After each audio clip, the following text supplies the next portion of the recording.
Hello again, and welcome to another episode of Orgullo Hispano. I am your host, Hector, and I'm very excited to introduce our guest for today. But before we do that, I do want to thank our sponsor, the Office of External Affairs from Baylor University, for being so gracious and sponsoring our podcast, Orgullo Hispano. It's a podcast by the Hispanic Leaders Network, and it is because their gracious contribution, like that of Baylor University's, that this podcast is made available to all of you. So thank you so much. But I would like to introduce our guest for today. It is Aniceto and Vivio Chårles, the proud owners of one of my favorite restaurants, Tru Jamaica. Aniceto, Vivio, thank you so much for being here today. We truly appreciate you taking time out. I know you're super swamped right now, but taking time out to be here and chatting with us a little bit. Thank you. Yeah. Thank you for having us. Of course, it's an honor to see you. And you know, I think a lot of people see Aniceto in the community, but we really see the beauty and the brains behind the brand, right? Yes, I'll take that. I will give that to my mother all the time. Thank you. Yes. So just to give our audience a little bit of introduction of who you are, tell us a little bit about yourselves and where you're from, if you don't mind sharing. Okay, well, we have been on this adventure for a little bit. My husband passed away after both of us thought, you know what? Let's go on another adventure. Northern Virginia has grown and blossomed and flourished. Our kids are grown. How about we seek another place that's small and upcoming? Okay. And with divine guidance, we landed on Waco. So why Waco though? Well, you know what? Actually, yes. I was always a HGTV watcher. I loved home decor. And of course, yes, Chip and Joanna in Waco. But it was truly divine guidance that spoke to me and said, this is the place that your family should go and start again. Wow. Now, if you don't mind me asking, Mrs. Chårles, where is home originally? Jamaica. Jamaica. Yes, Manchester, Jamaica, way up in the hills. Okay. Nowhere close to Kingston. And so Jamaica's home, and then from there, Virginia, and now Waco. Yes. And so, Aniceto, with the transition, because I know you've also, have moved over here from the East Coast. How has the transition been for you, moving from a place that's so heavily populated to, while Waco's growing, it's still not a metropolitan area. So, yeah. Well, the transition has been smooth for me. Okay. So I've worked as a database or a software specialist for a long time. So I work from home. So I would see a lot of traffic if I had to go to a client site, but the transition here is very peaceful. There, you can get from one side of town to the other side of town 5-10 minutes. Right. And I'll tell you right now, I'm very thankful. But that's including stoplights and stop signs, right? Yeah. I might have a lead foot too, but no, honestly, it's been very welcoming. All the people here, like as soon as they, you start talking to them, and they're like, "Well, your name is different," or you sound, different, and everybody's just welcoming, so they ask you, what's your story? So I get that pretty often, but I've been here 4.5 years now. Wow. And they still ask me the same thing. Right. So, but I'm very thankful. So, it's funny you say you've been here 4.5 years, because the first time I met you was probably 4 years ago. You were going through a course that was provided by City Center Waco at the time, Weibo. Yeah. And I remember when I first met you, I had the privilege of speaking to the class a few times. And I remember the first time I met you, and you part of the class was really working with local entrepreneurs and local entrepreneurs of color to really just give them that foundation of what it is to run a business, and what it's anything from marketing to accounting to sales to legal paperwork, et cetera, things like that. So Weibo was very, I would say, instrumental in a lot of our entrepreneurs here, especially entrepreneurs of color, that really just gave them that foundation of what to expect when running a business. Because I think a lot of times people jump into it not really knowing what all it entails. And so Weibo did that. But I heard your story when you were doing your pitch, as they called it, and you were the proud owner even then of Tru Jamaica. And I thought, what an awesome concept. We don't have anything like that here in Central Texas. And so I was very excited to hear. So not that anyone doesn't know, but tell us a little bit about how the concept of Tru Jamaica came about, and then what people expect when they go into Tru Jamaica? So, my mother probably could tell it better, but we've always had a passion for food and eating and, really connecting at the dinner table. So my family, we would eat together very often. I'm talking about, okay, you had tennis practice. Okay, we're going to eat. Okay, it's Sunday dinner. We're going to eat. This. It's somebody's birthday. We're going to eat. That's right. And it's, food really does connect people. Correct. And in our family, we always cook. So we cook Venezuelan food, we cook Jamaican food, we cook a lot of things. But really, it really bonds the family a lot because it's like, hey, what's going on in your day? How was, how's school? You get all of that. Absolutely. Now, through that, my mother and father, they are exceptional cooks. God bless the rest of my father's soul. But he cooked everything, and so did my mother. They actually love to cook. So in my sense, I love to see people eat. I like to see the response and the enjoyment of it. My mother and father do too. Sure. But the art of cooking, my mother and father, they love to cook. That's amazing. And my mother will probably say that as she's gotten, she's gracefully matured, she's gotten more of a love to cook than when she first started. Because my father, my father used to do a lot of cooking. My mother cooked, but she was running her business. Sure. And my father would come home and he would do a lot of cooking. He would do the dinner for everybody. Yeah. So it was a good mix, but very thankful. Now in Waco, the experience is, how do you say? Venezuelans, Jamaicans, very warm, very jovial, very lighthearted, very spirited. When you come to Tru Jamaica, as soon as you hit the door, welcome to Tru Jamaica. Yes, absolutely. And the thing is, I think that service, smiling, salutations, those things are so important, and it's appreciated. And I want people to feel like, okay, you're coming into my house. Right. As soon as somebody comes to your house, you're going to say hello to them and Exactly. you're going to greet them. You might offer them some water or there something. You go. And I want a place to sit and something. Exactly. So I want that same feel. Yes. What I'll say is that there's a good amount of people that have been to Jamaica. They've either traveled, got married, honeymooned, done missions in Jamaica. So a lot of people are like, hey, I was in Jamaica, so we get the stories, and I get that whole connection where I get to talk to people. And I think a lot of people that really resonate with Tru Jamaica, once they're in there and they keep coming back, they will say, you know what? We get that personal touch. Right. And that's really what we want. We want people, obviously, to enjoy great food. Sure. But we want them to feel welcome, like, hey, you know what?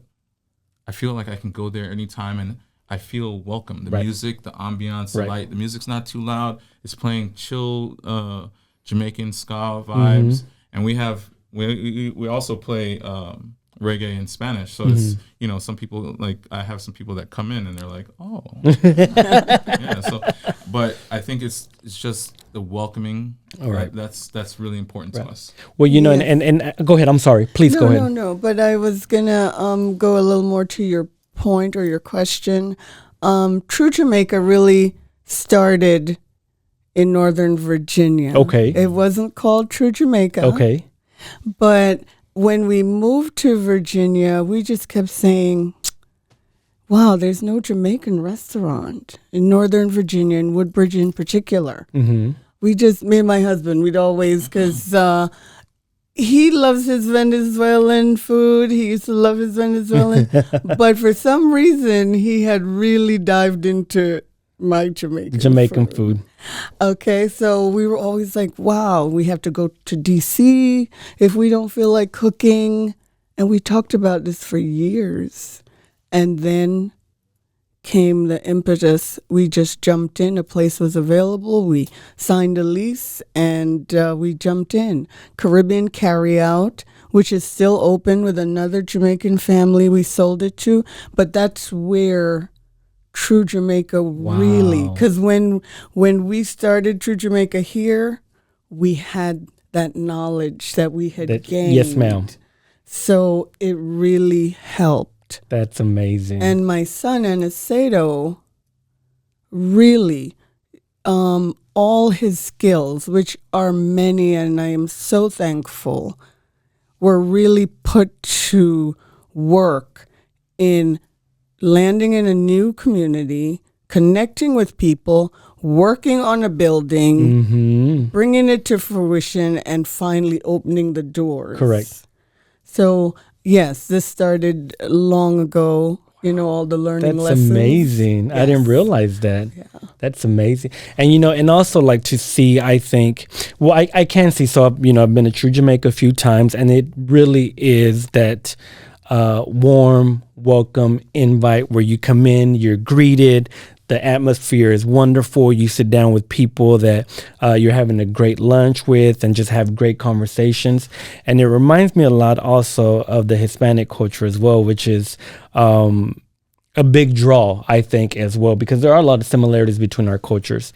But even so, your dad, Aniceto, who is Venezuelan, and you, ma'am, being Jamaican, Aniceto, carrying the best of both beautiful cultures, that I like to say.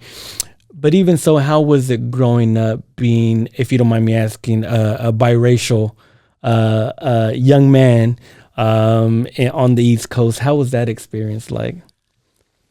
So my father, we didn't learn Spanish at home. So we kind of learned it through cousins, friends, and travels. And because you speak it a little bit, right? Yeah, and a lot. He speaks it a lot. Yeah, my kids are fluent. I love it. Yeah, but I think, initially my father was a little nervous, like, hey, I don't want my kids to be held back, and Understandable. so on and so forth. But we ended up learning it, so we did speak it with him before he went home. But what I would say is, in Virginia and DMV or DC, Maryland, Virginia, there's a good amount of Latinos, whether they be from El Salvador, whether they be from Mexico, but there's a good amount of dark Latinos. So, sometimes the question is different. Right. Like in Texas here, when I talk to Mexicans, some of them, they're really, they're excited that I speak Spanish. Sure. But when I talk to Mexicans that are on the East Coast, they're like, oh, yeah. It's expected out of you. It's kind of expected. Your name's Aniceto. Yeah, you should be, because sometimes here, are you Greek or are you Brazilian? And, because of my first name. Sure. So, but the thing that I would say is that it's, as soon as you open your mouth and speak Spanish, everybody's always welcoming. Right. But on the East Coast, it's not even a thought. It's like, okay, you might be Dominican. Right. There's a good amount of dark. Sure. And I think that, just to really wrap it up, it was always like, the Puerto Ricans, they always want to cook. Like we all have this, the rice and beans, arroz con habichuela, and so on and so forth. There was so many ties. So Venezuelans do plantains, Jamaicans do plantains, Venezuelans do rice and beans, Jamaicans do the same thing. Then also Jamaicans do black beans, a little sugar. I love black beans. Yeah, so it's like, it's this there's so many similarities, but the food really tied it together because, like, your neighbor is Mexican. Well, they don't eat Venezuelan food, but you know what? We make hallacas, you guys make tamales, and we kind of share, very similar.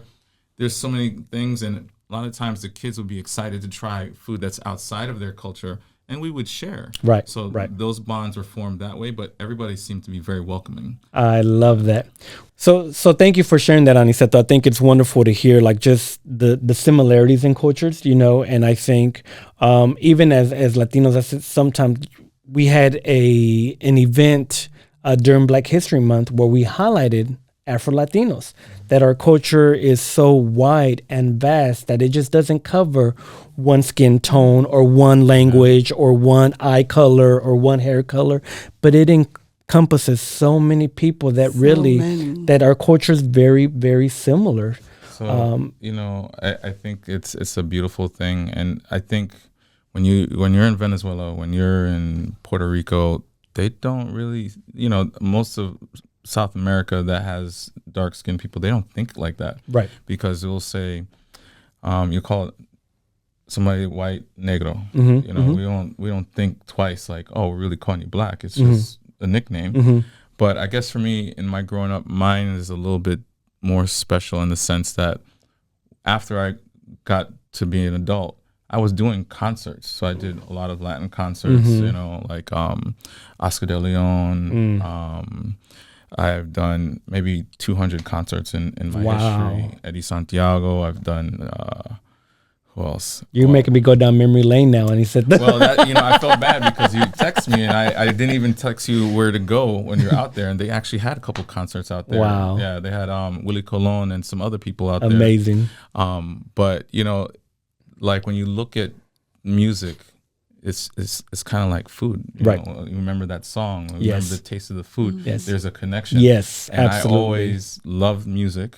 And well, obviously, I love food. You know, mi panza. But same, brother, same. Yeah, we're all working on it. But no, I really enjoyed my growing up because like I got to learn so much of culture, and I got to mix culture, and I really, you know, some people they just live it and they don't really enjoy it. And, you know, the experience is like, oh, you know, hey, but like, you know, it's like being in the kitchen and not knowing how to cook something that you've eaten so many times. Right. You're just living it, but you're not really enjoying it. Exactly. So yeah, because like, you know, I can go home and make some cachapas and arepas and do it. I can go home and make some jerk chicken, some curry goat. You know, I can do that. You know, it's something that I want my kids to experience and want them to learn as they grow. Sure.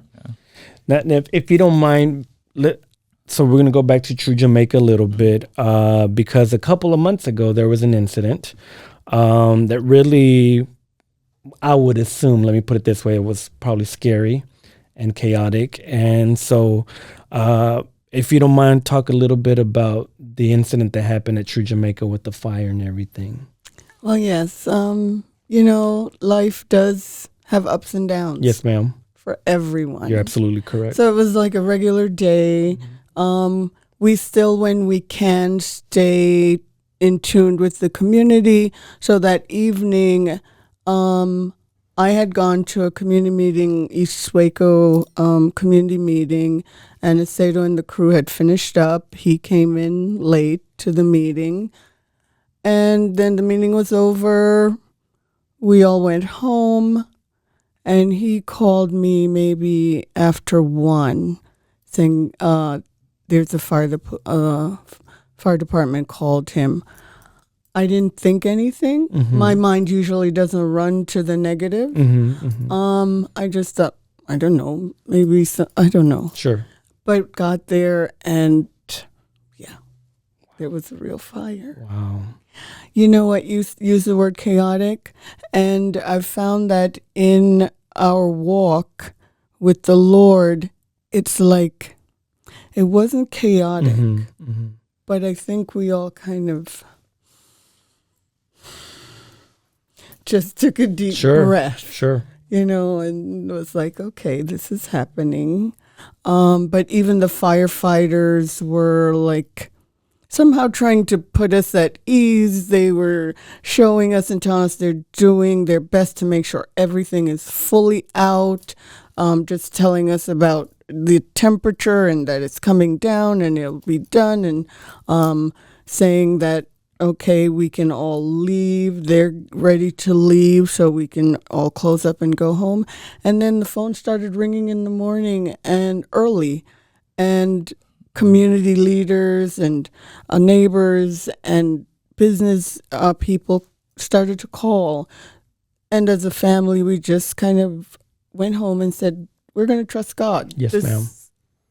There's nothing else. What else can you do, right? Exactly. So as much as it was like, wow, we were like, there wasn't time to linger in, oh my goodness, oh my goodness, because right away people started reaching out to us. So right away we had to be like, okay, thank you, Lord.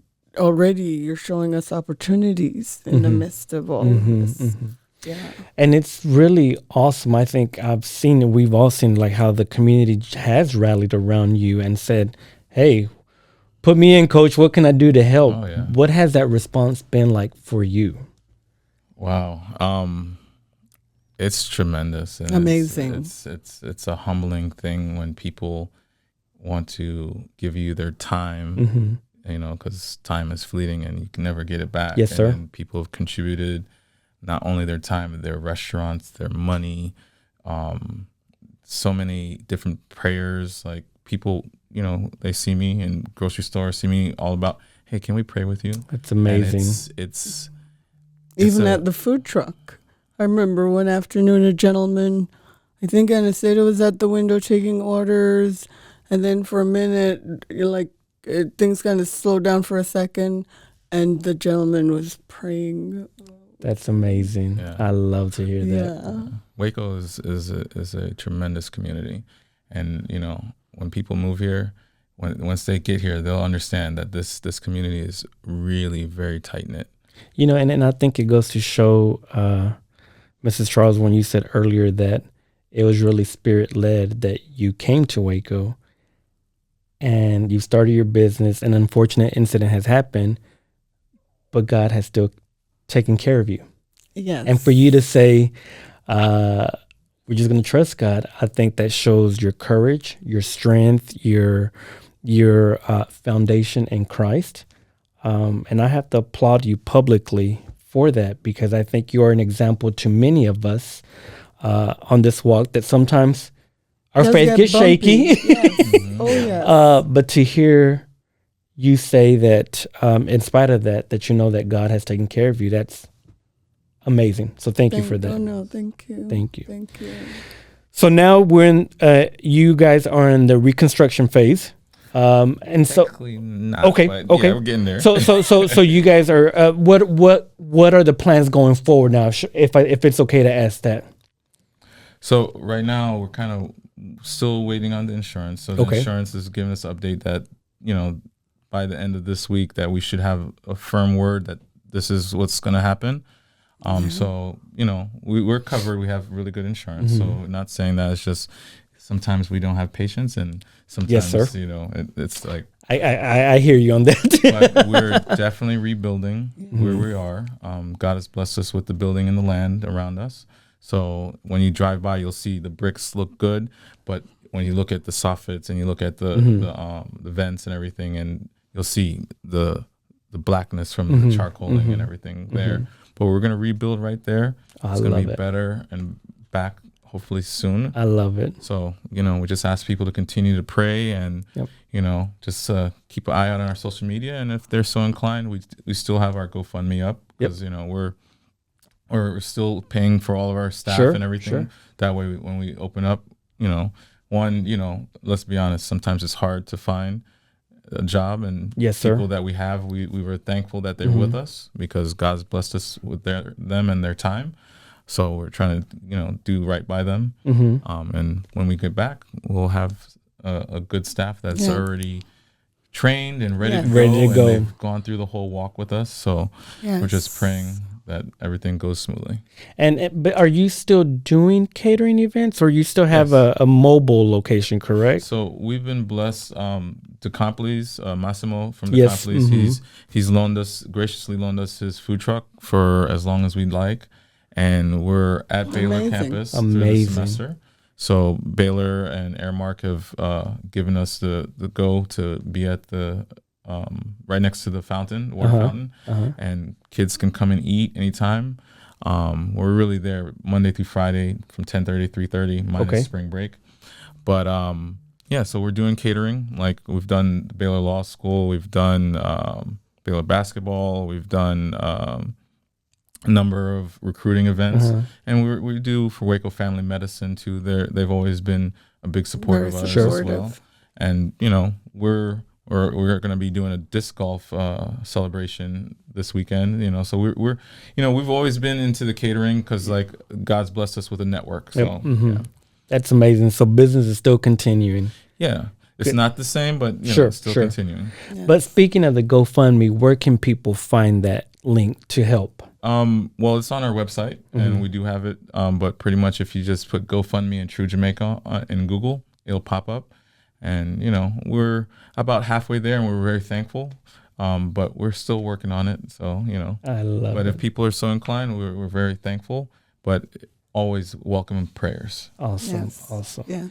When, if you would also, when you guys decide, when you can open again and you're ready to go, please let us know. Yes. So we can help get the word out as well, Yes, not we only appreciate that. through the Hispanic Leaders Network, but all through the social medias that we have, but also the power of our radio station, so we could help with that. So we would love to help however possible. Please know Thank that. you. Thank you. Yeah, Yes. thank We you. will definitely Absolutely. keep you posted. Yes, thank you. And so thank you once again for joining us today. It has truly been a treat to have you both. Aniceto, you know, I've known you for years and I think the world of you, but ma'am, you are Thank you. you are a role model for many, if I may say so thank you, myself. thank And so you, thank you thank so you. much for taking time out. I know you're still busy working tirelessly, but I do appreciate you taking time out. And please know that we will support you, and anything we can do to help you rebuild, please let us know, because we want to do our part as well. Hey, thank you. Thank you very much for having us. Absolutely. And thank you Thank to you. all of our listeners out there, all of our viewers. Once again, thank you to Baylor University, the Office of External Affairs, for being our gracious sponsor for this episode. And please make sure you tune in for more episodes of Orgullo Hispano as we continue to highlight great people in our community that are doing wonderful things. Until next time, take care. This episode of Orgullo Hispano was made possible through the generosity of these sponsors. The Hispanic Leaders Network is a nonprofit 501c3 organization. Our vision is to develop and empower current and future leaders to make a difference in the community.